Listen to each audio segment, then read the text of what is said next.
Good evening. কেমন আছো সবাই? আজ আমি নিয়ে এসেছি একদম ঘরোয়া বাঙালি রেসিপি, কম মশলা কিন্তু স্বাদে ভরপুর পোস্ত মাখা নরম সিম। চলো তাহলে শুরু করা যাক। তার আগে দ্য কুকিং উইন্ডো চ্যানেলে তোমাদের স্বাগত জানাই। দেখো, সিমগুলোর এই সিডটা আর মাথাটা আর ডগাটা কেটে নিয়েছি, নিয়ে তারপর ওইগুলোকে অর্ধেক অর্ধেক করে কেটে নিয়েছি। এবার এটাকে জল দিয়ে পরিষ্কার করে ধুয়ে রেখে দেব। তারপর এদিকে একটা মিক্সির কোটো নিয়ে নিয়েছি, তার মধ্যে দেখো 2 চামচ পোস্ত, 1 চামচ তিল, সাদা তিল, আর 1 চামচ সাদা সর্ষে দিয়ে এর মধ্যে 2টো কাঁচা লঙ্কা দিয়ে দেবো। দিয়ে অল্প একটু জল দিয়ে এটাকে খুব সুন্দর একটা পেস্ট বানিয়ে নেব।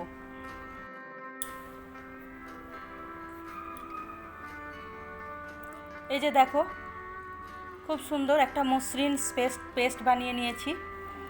এবার কড়াইয়ে তেল বসিয়েছি, তেলটা গরম হয়ে গেলে 1/2 চামচ মতো কালো জিরের ফোড়ন দিয়ে দিলাম। তারপর কালো জিরের ফোড়নটা ভাজা হয়ে গেলে এর মধ্যে সিমটা ঢেলে দিয়েছি। দিয়ে এবার এটাকে অল্প একটু নেড়ে চেড়ে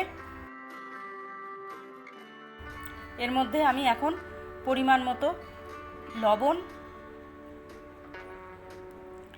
আর সামান্য একটু হলুদ দিয়ে দেবো।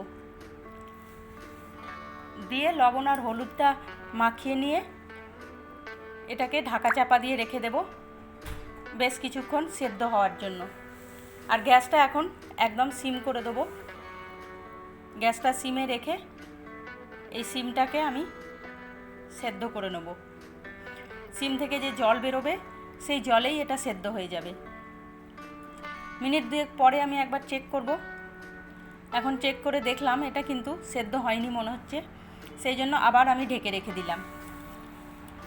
তারপর আবার 2-4 মিনিট পরে ফিরে এসেছি। এবার আমি আরেকবার চেক করে নেব এটা। এই যে দেখো, খুন্তি দিয়ে আমি চাপ দিয়ে দেখলাম এবার এটা সেদ্ধ হয়ে গেছে।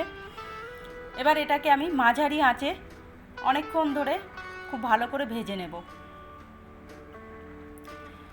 বেশ একটু ভাজা হয়ে গেলে এবার আমি ওই যে পোস্ত সর্ষে আর তিলের পেস্টটা বানিয়ে রেখেছিলাম সেইটা এবার এর মধ্যে দিয়ে দেবো। দিয়ে আবার এটাকে নেড়ে চেড়ে খুব ভালো করে মাখিয়ে নেব।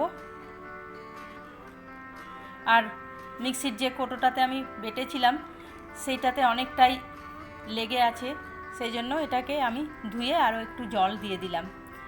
দিয়ে এখন যেহেতু সর্ষে দেওয়া আছে তাই একটুখানি আমি ভেজে নেব মশলাটা দেওয়ার পরেও। ওই মিডিয়াম আঁচেই বেশ অনেকক্ষণ ধরে ভেজে নিতে হবে। আর তারপর নামানোর আগে সামান্য একটু মিষ্টি দিয়ে দিতে হবে, কারণ সিমটাতে হালকা একটু মিষ্টি দিলে কিন্তু খেতে বেশ ভালো লাগে। এটা অবশ্য সম্পূর্ণ তোমাদের টেস্টের ওপরে ডিপেন্ড করবে। যদি তোমাদের মিষ্টি না ভালো লাগে তাহলে তোমরা চিনিটা অ্যাভয়েড করতে পারো, তবে একটু চিনি দিলে কিন্তু খেতে বেশ ভালোই লাগে। এই রান্নাটা কিন্তু খুব সহজ আর খুব কম উপকরণে আর খুব তাড়াতাড়ি হয়ে যায়, আর ডাল ভাতের সঙ্গে খেতে একদম পারফেক্ট। তোমরাও যদি এমন সিম্পল বাঙালি রান্না ভালোবাসো তাহলে এখনই ভিডিওটা লাইক করে দিও আর কমেন্টে লিখে দিও আমার এই রেসিপিটা তোমাদের কেমন লাগলো। আর এমন আরও সহজ টেস্টি রোজকার রান্নার রেসিপি পেতে চ্যানেলটা সাবস্ক্রাইব করে পাশের বেল আইকনটা প্রেস করে রাখো, তাকি যখনই আমি নতুন ভিডিও আপলোড করি তোমাদের কাছে নোটিফিকেশান চলে যায়। আবার দেখা হবে পরের ভিডিওতে। ততক্ষণ পর্যন্ত সবাই ভালো থেকো, সুস্থ থেকো, বাই।